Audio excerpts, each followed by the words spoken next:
Me da orgullo que Concepción tenga un pensamiento crítico tan fuerte. ¿Sabías que en Concepción del Uruguay se realizan las jornadas de filosofía? Yo te invito a que te sumes porque es la filosofía bajada a tierra, hablada en criollo.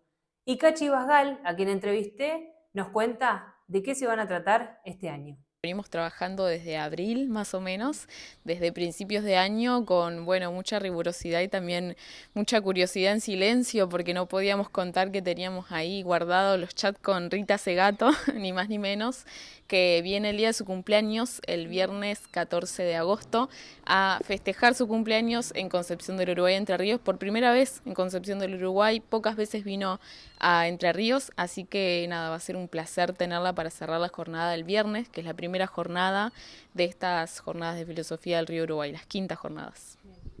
Bueno, ya nombraste la estrella principal, pero obviamente va a haber más mesas, mucho debate en estas jornadas. Contame qué más se va a poder disfrutar.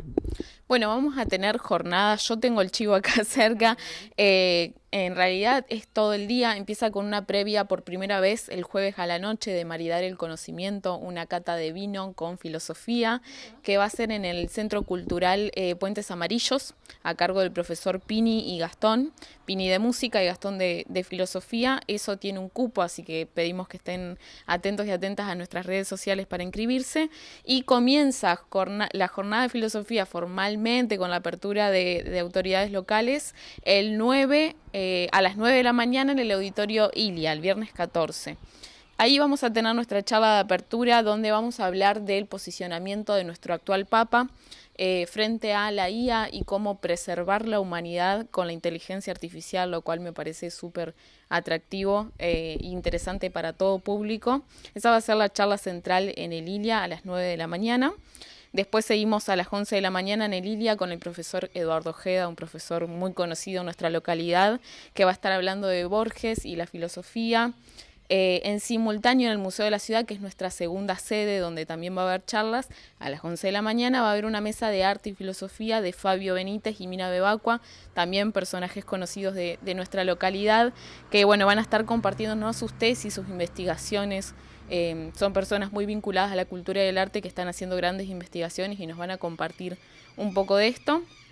Seguimos a las 3 de la tarde en el auditorio Ilia con una mesa de investigadoras de la UNSAM, la Universidad de San Martín, que nos van a contar sobre algo de la perspectiva de género y estas injusticias desde el pensamiento y el conocimiento.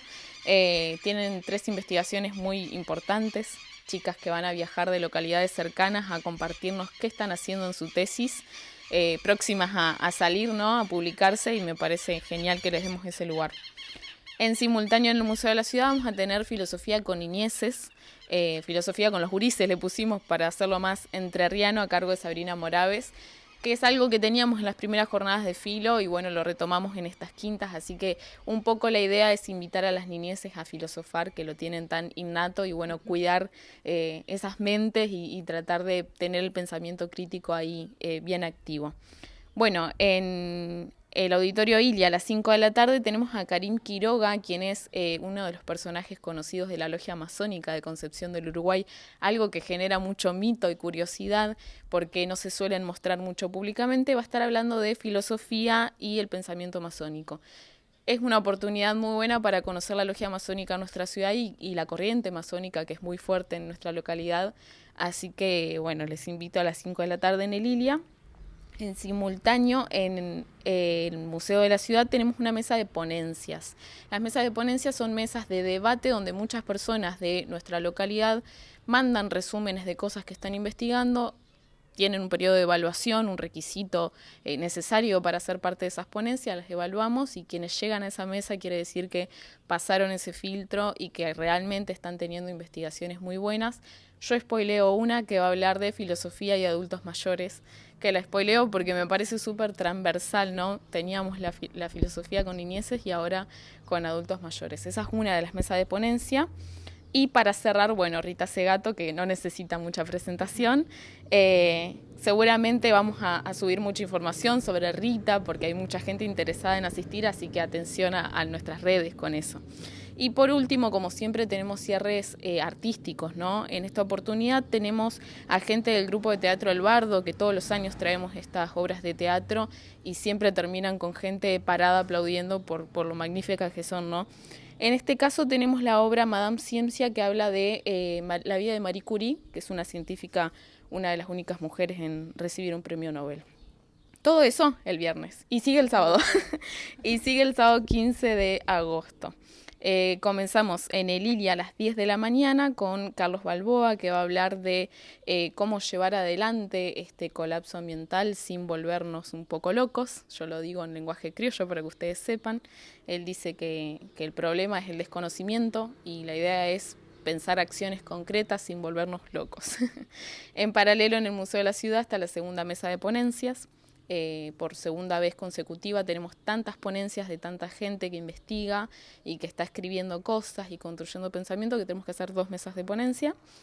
Y después a las 11:30 de la mañana tenemos en el auditorio Ilia a Karina Pedace, quien es una investigadora muy relevante en Argentina. Ella va a estar hablando de la inteligencia artificial. Después tenemos a las 1 de la tarde desde la Logia Masónica la salida de la caminata filosófica de Alejo Peiret. Se va a conocer el pensamiento filosófico de Peiret, que era un masón que perteneció a nuestra Logia Masónica de Concepción del Uruguay. Estas actividades son todas gratuitas. La idea es que se inscriban en algunas que tienen cupo, lo vamos a estar subiendo en nuestras redes. Por la tarde del sábado, a las 3 de la tarde, vamos a tener a Rocco Carbone, que también va a estar hablando de pensar la alternativa desde una cuestión ambiental. En paralelo tenemos en el Museo de la Ciudad una mesa de investigadores e investigadoras locales que van a estar presentando los libros que se fueron presentando estos últimos años, que son parte de sus proyectos de investigación. La idea es que nos compartan cómo se construye el pensamiento en estas regiones y qué es lo que interesa investigar y por qué se investigan ciertas cuestiones en la región, ¿no? En todo Entre Ríos y en nuestra localidad también.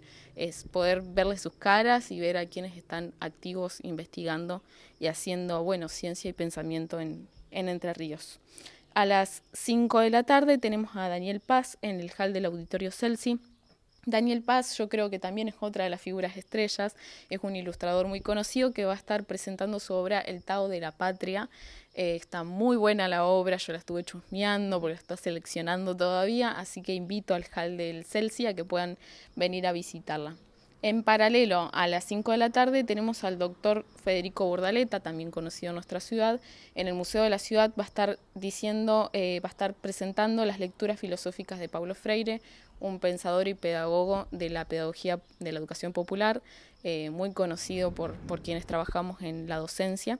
Así que les invito a eso. Y el cierre filosófico de ese día es a las 7 de la tarde en el Ilia con el doctor ni más ni menos que Roberto Gargarella, que es un filósofo político muy conocido en Argentina y bueno, muy conocido en el ambiente, ¿no?, de la discusión de los derechos y la política. El cierre cultural de ese día va a ser en el Celsi con la actuación, tengo que leerlo muy detenidamente, humorística, que se llama Exceso de Gracias Saturadas, que es un tributo a Lelutiers. Así que bueno, todas estas actividades son libres, gratuitas, algunas requieren cupo por cuestiones de espacio y de cantidad de personas asistentes, pero todas son gratuitas y no se agotan en la comunidad académica, sino que es para todo público. Bueno, eso hablaba con Américo con respecto a las jornadas del año pasado, es bajar un poco a tierra la filosofía, hacerlo en criollo para que entendamos todos, todas y todes. Y contame cómo es un poco hacer este filtro, porque como dijiste, y qué bueno que hay mucha gente interesada en participar. La verdad que todos los años tratamos de innovar, pero siempre tenemos temáticas que forman parte de las preocupaciones de la actualidad. Tratamos de que la filosofía sea algo que nos atraviesa a todas las personas, nos guste o no lo académico, que sea lo más real y cotidiano posible. Y creo que hoy en día no podemos dejar de hablar de perspectiva de género, de derechos humanos, de ambientalismo, de inteligencia artificial. Entonces, el filtro ya de por sí es alguien que trabaje estas temáticas, la rigurosidad científica. No traemos personas que son del show y del mainstream, sino personas que sabemos que realmente tienen una verdad científica y estudiada y comprobada y que lo que están diciendo es por algo y vienen a compartirnos toda su argumentación con un lenguaje sencillo, que eso también no es fácil para los académicos que vienen, filtrar ese lenguaje a un público común y corriente, y para ellos y ellas también es un desafío. ¿Expectativas para esta ya quinta jornada? Ansiedad, mucha ansiedad, y muy contenta de la continuidad, de que sean las quintas jornadas de filosofía. Cuando empezamos teníamos un público muy chiquito, en algunas charlas teníamos 5 personas asistentes, y estar hablando de cupos porque se nos llenan las salas, la verdad que en estos tiempos donde el pensamiento crítico está un poco flojo, la verdad que a mí me da orgullo que Concepción tenga un pensamiento crítico tan fuerte.